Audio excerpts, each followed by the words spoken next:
Steve Jobs remains one of the most iconic figures in the world of technology and innovation, not just for his relentless pursuit of perfection, but for the radically different way he approached creativity, leadership, and user experience.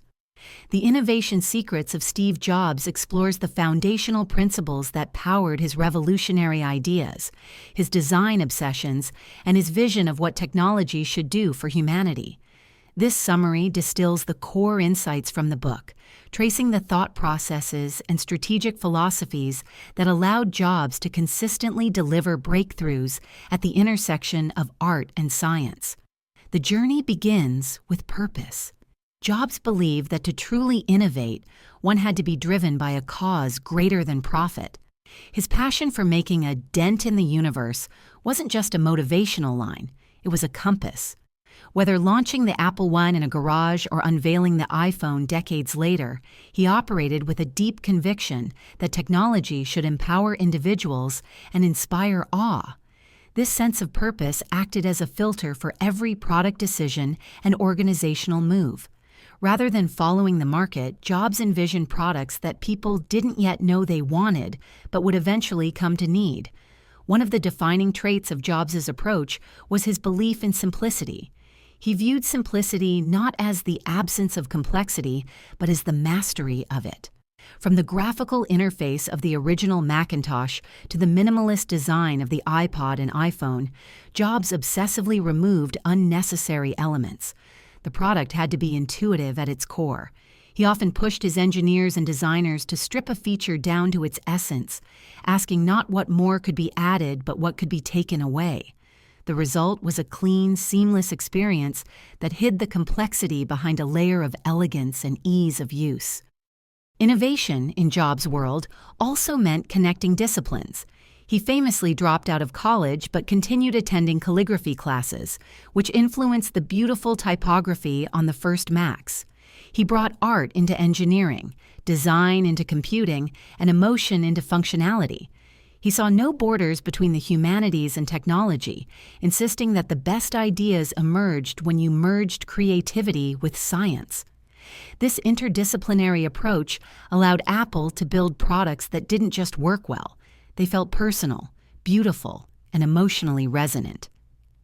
Another key lesson from Jobs' innovation philosophy was the courage to say no. He often spoke about the discipline of focus, not merely choosing what to work on, but more importantly, choosing what not to work on.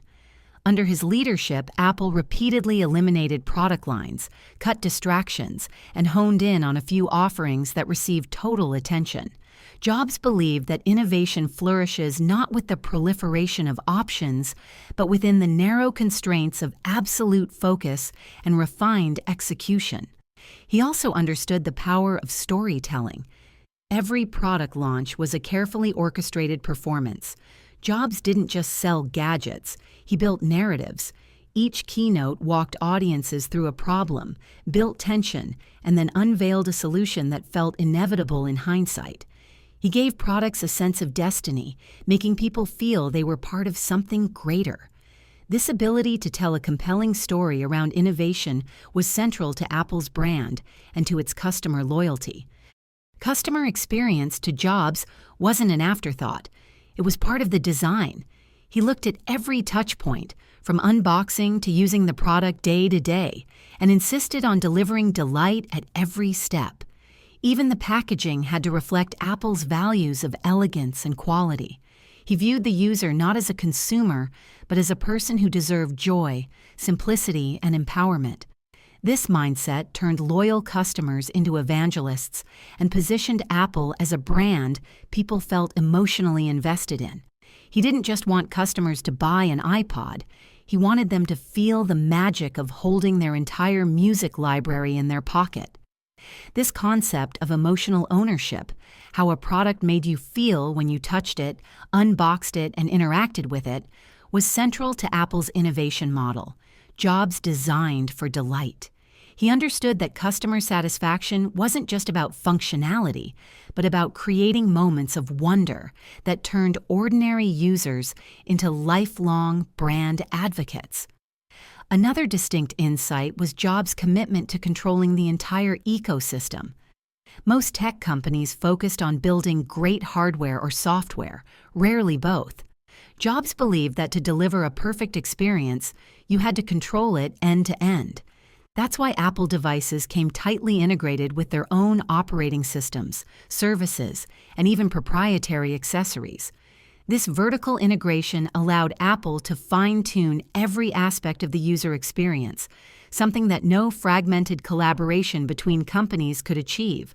Though often criticized for being a closed system, this control gave Apple a consistent edge in reliability, design cohesion, and long-term customer loyalty. He also believed in training customers to see the world differently. Instead of asking people what they wanted and building it, Jobs introduced entirely new paradigms, such as the mouse, the iTunes Store, and the touch interface, and trusted users would catch up.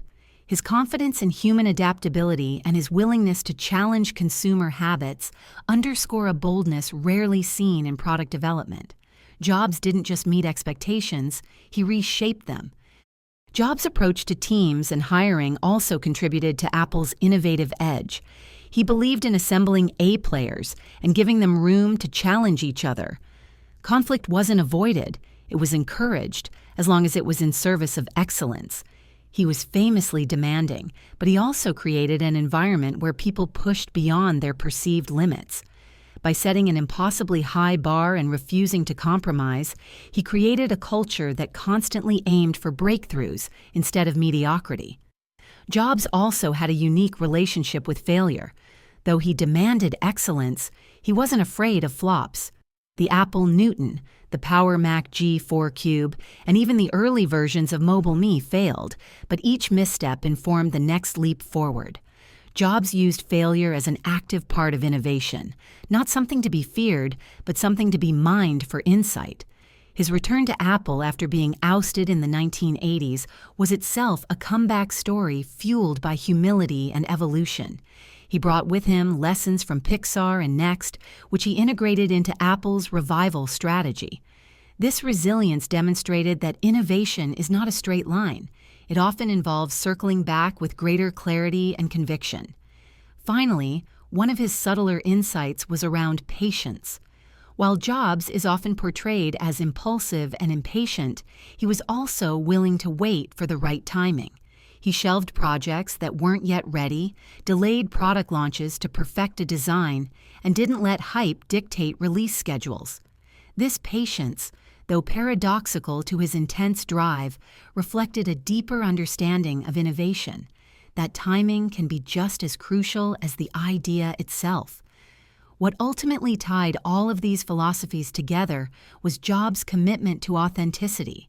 He didn't follow market research or mimic competitors.